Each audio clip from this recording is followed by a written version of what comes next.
அன்புறவுகளுக்கு வணக்கம்.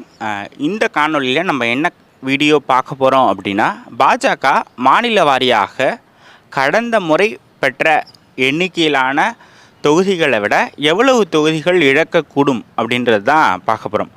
பாஜக 2014, 2019 பொது தேர்தல்களில் ஒரு பெரும்பான்மையை பெற்று தனிப்பெரும்பான்மையை பெற்று ஆட்சி அமைச்சாங்க. கடந்த நாடாளுமன்ற தேர்தலில் 303 இடங்களை தனித்தே பெற்றாங்க. இந்த முறை அது சாத்தியமா, அது சாத்தியம் இல்லையா, எவ்வளவு தொகுதிகளை அவங்க இழக்கக்கூடும் அப்படின்றத பற்றி தான் இந்த வீடியோவில் நம்ம பேச போகிறோம். பாஜக மோடி அவர்களை முன்னிறுத்தி தான் மூன்றாவது இந்த தேர்தலையும் சந்திக்கிறாங்க. 2014, 2019 ஆகிய 2 தேர்தல்களையும் மோடியை மையமாக வச்சு தான் சந்தித்தாங்க. அதே மாதிரி தான் 2024 தேர்தலையும் மோடி அவர்களை மையமாக வைத்து தான் சந்திக்கிறாங்க. ஸோ மோடி மேஜிக் மூன்றாவது முறையாக ஒர்க் அவுட் ஆகுமா ஆகாதா அப்படின்றதான் பார்க்க போகிறோம். மாநில வாரியாக ஒரு சில மாநிலங்களில் அவங்க கடந்த முறை பெற்றதை விட இந்த முறை இழக்கக்கூடும் அப்படின்னு நான் நினைக்கிறேன். அது என்னென்ன மாநிலங்கள் அப்படின்னு இந்த வீடியோவில் பார்த்து தெரிஞ்சுக்கலாம். 2014 282 இடங்கள், 2019 303 இடங்கள். நான் என்டிஏவை பற்றியே பேசல, பாஜக தனித்து பெற்ற நாடாளுமன்ற தொகுதிகளை பற்றி பேசுகிறேன். இந்த 2024 அவங்க கிட்டத்தட்ட 420 இடங்களில் போட்டியிடுறாங்க. முதல்ல பீகாரில் ஒட்டுமொத்தமாக 40 இடங்கள் இருக்குது. கடந்த முறை அவங்க 17 இடங்களில் போட்டியிட்டு 17 இடங்களில் வெற்றியும் பெற்றாங்க. அது இந்த முறை 12 இடங்களாக குறைவதற்கான வாய்ப்பு இருக்குது. அப்படின்னா ஒரு 5 இடம் பீகாரில் போன வாட்டி ஜெயிச்சதை விட அவங்க குறைவாக வின் பண்ணுறாங்க. அதுக்கப்புறமாக சத்தீஸ்கரில் ஒட்டுமொத்தமாக 11 தொகுதிகள் இருக்குது. கடந்த முறை 9 தொகுதிகளில் வெற்றி பெற்றாங்க. இந்த முறை அது 8 தொகுதியாக மாறும். கடந்த முறையோட ஒரு சீட்டை அங்கே இழக்கிறாங்க. அதுக்கப்புறமாக ஹரியானாவில் 10 தொகுதி இருக்குது. கடந்த முறை 10 தொகுதியிலையும் வின் பண்ணாங்க. இந்த முறை அங்கு 4 தான் அவங்க ஜெயிக்க வாய்ப்பு இருக்குது. 6 தொகுதிகளை அங்கே இழப்பதற்கான வாய்ப்புகள் இருக்குது. வெவ்வேறு ஃபேக்டர்ஸ் ஹரியானாவில் பாஜகவுக்கு வீழ்ச்சிக்கு காரணமாக இருக்குது. அதுக்கப்புறமாக ஜார்க்கண்டில் 14 தொகுதிகள் இருக்குது. கடந்த முறை 11 தொகுதிகளில் வெற்றி பெற்றாங்க. அது இந்த முறை 9 தொகுதிகளாக மாறும். அதுக்கு நிறைய காரணங்கள் இருக்குது. ஹேமந்த் சோரன் அவர்களுடைய கைது, கல்பனா சோரனுடைய பிரச்சாரம், அது இன்னும் கூட குறையலாம்.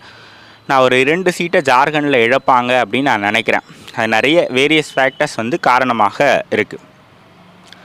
அதுக்கப்புறமாக மத்திய பிரதேசத்தில் 29 தொகுதிகள் இருக்குது. கடந்த முறை 28 வெற்றி பெற்று இருக்கிறாங்க. அது இந்த முறை 24 ஆகலாம். ஒரு 3லிருந்து 5 சீட்டு வரை மத்திய பிரதேசத்தில் அவங்க இழப்பதற்கான வாய்ப்புகள் இருக்குது. அதுக்கப்புறமான முக்கியமான மாநிலம் கர்நாடகா. 28 தொகுதிகள் இருக்குது. 25 கடந்த முறை வெற்றி பெற்றாங்க. அது இந்த முறை 11 சீட்டுகளாக மாறலாம். கிட்டத்தட்ட 14 இடங்களை கடந்த முறை பெற்றதிலிருந்து இந்த முறை பாஜக கர்நாடகாவில் இழப்பதற்கான வாய்ப்பு இருக்குது. அதுக்கு வேரியஸ் ஃபேக்டர்ஸ் காரணம்.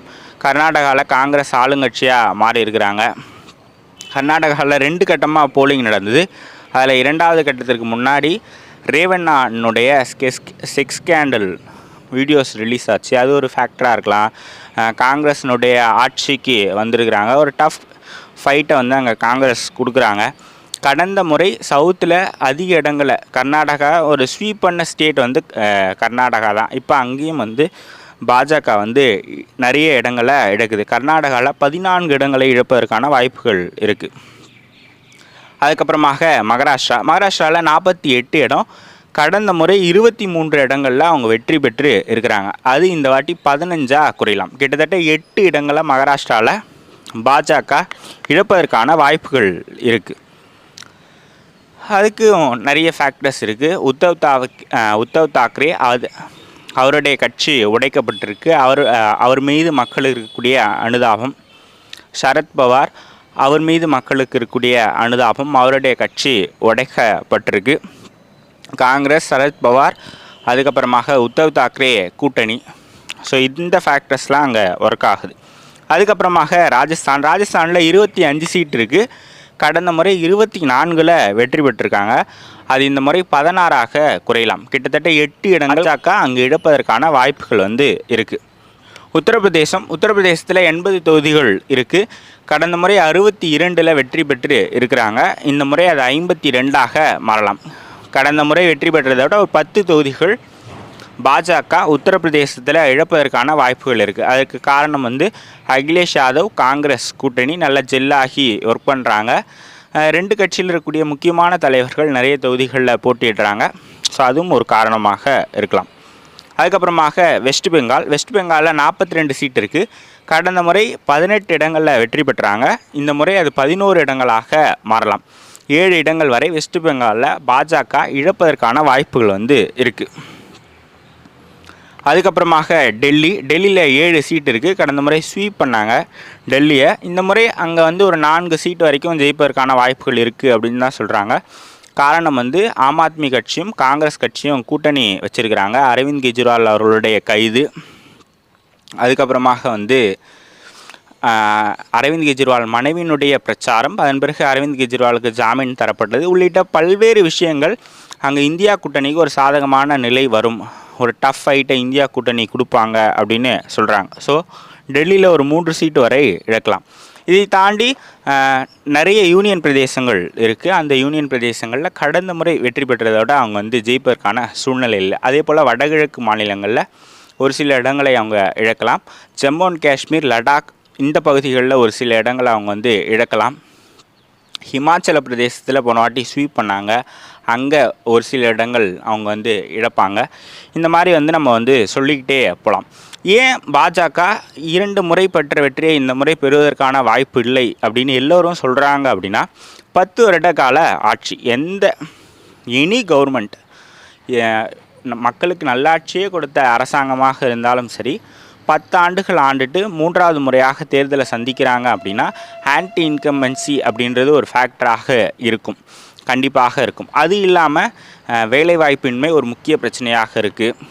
அதுக்கப்புறமாக வந்து பொருளாதார மந்த நிலை, அத்தியாவசிய பொருட்களினுடைய விலையேற்றம், பெட்ரோல் டீசல் விலையேற்றம், கேஸ் விலை உயர்வு, இந்த மாதிரி நிறைய பிரச்சனைகள் அன்றாட மக்கள் வந்து செஞ்சுக்கிட்டே இருக்காங்க. அதுக்கப்புறமாக ஜிஎஸ்டி இம்ப்ளிமெண்டேஷனால் சிறு குறு வணிகர்கள், தொழில் பண்ணுறவங்க அவங்க பாதித்தது, இந்த மாதிரி நிறைய ஃபேக்டர்ஸ் இருக்குது. கொரோனாவால் மக்கள் பாதிக்கப்பட்டது, இந்த மாதிரி சொல்லிக்கிட்டே போகலாம். இந்த மாதிரியான வேரியஸ் ஃபேக்டர்ஸ் இருக்கும்போது ஆளுங்கட்சிக்கு எதிரான மனநிலை அப்படின்றது மக்கள்கிட்ட கண்டிப்பாக இருக்கும்.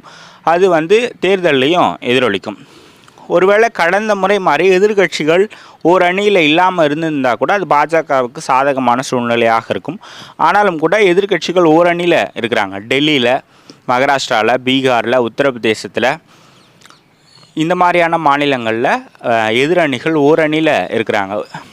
வெற்றி தோல்வியை தீர்மானிக்கக்கூடிய மாநிலங்கள் அப்படின்னு பார்த்தீங்கன்னா வெஸ்ட் பெங்கால், பீகார், உத்தரப்பிரதேசம், மகாராஷ்டிரா, மத்திய பிரதேசம், இந்த மாதிரி ஒரு 5-6 மாநிலங்கள் இருக்குது. கிட்டத்தட்ட 216 சீட்ஸ் வந்து அங்கே வரும். ஸோ அதுதான் வெற்றியை தோல்வியை தீர்மானிக்கக்கூடிய மாநிலங்களாக இருக்குது. அங்கெல்லாம் கடந்த முறை ஒரு நல்ல எண்ணிக்கையிலான தொகுதிகளை பாஜக கைப்பற்றியிருக்காங்க. அந்த எல்லா மாநிலங்கள்லையுமே இந்த வாட்டி தொகுதிகளை எடுக்கிறாங்க. பாஜக வேறு எங்கே கெயின் பண்ணுறாங்க அப்படின்னு கேட்டிங்கன்னா, ஒடிசாவில் அவங்க கெயின் பண்ணணும் அப்படின்னு ஒர்க் பண்ணுறாங்க, தெலுங்கானாவில் ஒர்க் பண்ணுறாங்க, அதுக்கப்புறமாக வெஸ்ட் பெங்காலில் ஒர்க் பண்ணுறாங்க அப்படின்னு சொல்லப்படுது. ஆனாலும் கூட எங்குமே அவங்களுக்கு கெய்னிங் ஆப்ஷனே இல்லை எனக்கு தெரிஞ்சு. ஆந்திர பிரதேசத்தில் அவங்க வந்து மேபி தெலுங்கு தேசம், ஜனசேனா, அதுக்கப்புறமாக பாஜக கூட்டணியால் ஒரு சில இடங்களை கைப்பற்ற கூடும். மற்றபடி நான் இப்போ சொன்னதில் 72 இடங்கள் வரை அவங்க வந்து தோற்பதற்கான, அதாவது போன வாட்டி ஜெயிச்சதுலேருந்து இந்த வாட்டி 72 இடங்களை அவங்க வந்து இழப்பதற்கான வாய்ப்புகள் இருக்குது. அப்படின்னா கடந்த முறை 303 ஜெயித்தாங்க, இந்த முறை கிட்டத்தட்ட 230 அந்த மாதிரி தான் வரும். இது வந்து நான் ஒவ்வொரு மாநில வாரியாக சொல்லியிருக்கேன். நான் சொல்லாததில் ஒரு ரெஸ்ட் ஆஃப் இந்தியாவில் ஒரு 10 தொகுதி தோத்தாங்கன்னா கூட ஒரு 224, 223 சீட்டு தான் அவங்க தனித்து பாஜக வெற்றி பெறுவதற்கான வாய்ப்புகள் இருக்குது. இது ப்ளஸ் ஆர் மைனஸ் மாறலாம், ஏன்னா ஒரு மார்ஜின் தானே வெற்றி தோல்வியை தீர்மானிக்குது. கடந்த முறை மாதிரி ஒரு பெரிய மார்ஜினில் பாஜக வெற்றி பெறுவதற்கான வாய்ப்பில்லை. ஜெயிக்கிறவங்க தோக்கிறவங்களுக்கு இடையிலான மார்ஜின் வந்து நிறைய அளவில் குறைவதற்கான வாய்ப்புகள் வந்து இருக்குது.